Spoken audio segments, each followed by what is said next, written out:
we are with Stephen Cole, who has finally put down his obsession with Mary Martin and Ethel Merman into a book called Ethel and Mary and Ethel and Mikey Who. Did I get that right?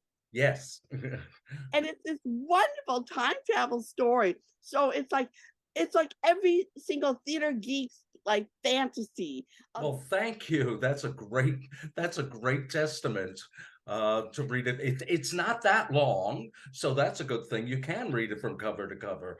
And there's also an audio book that's coming out at the same time. It is performed by the great Anita Gillette. You oh, can hear it. So I'll get that to you also, Eva, because she brings in a whole other level to it by playing all the characters, by being Ethel and Mary and all of those people, and she's pretty amazing. so she's got that whole musical, rhythm going like Mary and Ethel would have. Oh yeah, and of course she knew Ethel as well as I did. I Oh, was lucky enough to know her in her last years of her life. I knew Mary also. Ethel was a real friend who I saw a lot in the last 2 years of her life, and Mary I corresponded with, and we spoke on the phone. But I wouldn't call us great friends, but certainly acquaintances. And we both commiserated when Ethel died. Mary said, if the great merman could die, anything can happen. It's true. Okay, so my obsessions have become this book, but they've also become two other shows. One called Merman's Apprentice, which we recorded with Clea Blackhurst and did at Birdland, and it was premiered in San Francisco and won an award for best score there. And then about 10 years ago, on Mary's 100th birthday, we did a tribute to her called Inventing Mary Martin at the York, which was really a wonderful experience because her grandchildren and her daughter and her great grandchildren all came to the show and all loved it. And I got to direct it and write it, and Jason Gra was in it, and Emily Skinner and Lynn Halliday and Cameron Adams. And it was a great experience. But I thought I had left Mary and Ethel behind, except a few years ago, I was sitting on the beach and I thought, what can I do that's not a musical? And I had written 5 nonfiction books, including Marty Nixon's memoirs. And I thought, maybe it's time to turn to the two of them in fiction, in a historical fiction way. And it took a while till it hit as a time travel piece when Mikey, who is Michael Marvin Minkus from Brooklyn, New York, gets to be the central character and go through a time portal in Ethel's closet in her apartment and wind up in 1938 with in Sophie Tufker's dressing room at the Imperial Theater. It was a blast to write and rewrite and rewrite and rewrite as everything happens. The novel I couldn't be happier with it at this point. And I was helped along the way by one wonderful writer. Her name is Rita Lakin.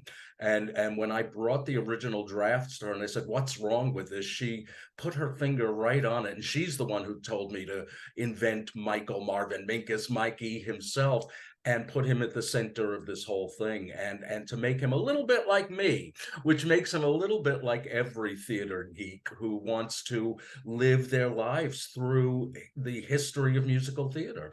So I think this is going to hit home for a lot of people. and how did you come up with Mary Two as sort of your time travel guide? When I went to visit Ethel, and I did, in that last scene where Mikey does go into Ethel's bedroom, really happened.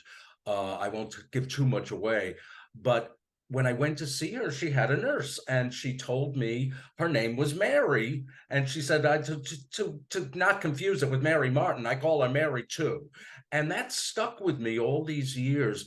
And I decided to expand her into this. She's really a magical character. She's my favorite character in the piece because she shows up at every time and she knows exactly what's going on and she helps him through each portal to get to the next time, and then eventually disappears when he doesn't need her anymore. So I don't know, she just kind of grew out of a real person that I knew for 5 minutes, and that happened. like your fairy godmother. In a way, and I think she's just my one of my favorite characters. And when we do the movie, and I think there should be a TV movie, you know, I think it's somebody like Queen Latifah. She's so interesting and sassy and able to know everything, and she doesn't let him get away with anything, and she pushes him through doors. And that's sort of the whole theme of the show too, being pushed through these doors and portals and ways to get somewhere, because eventually he gets somewhere. He in real time in the 1980s, he winds up finally getting out of his mother's basement and living a life. It's sort of like he's stuck in time and this time travel unsticks him. I think that's true. I think it's true. I mean, it happens and it teaches him a great lesson. I think the other great wow moment when I was writing this was when I thought he should meet himself as a little boy. And he does. He goes back, and the real climax of the story is when a 25-year-old meets a 12-year-old and helps him get through one of the worst times of his life.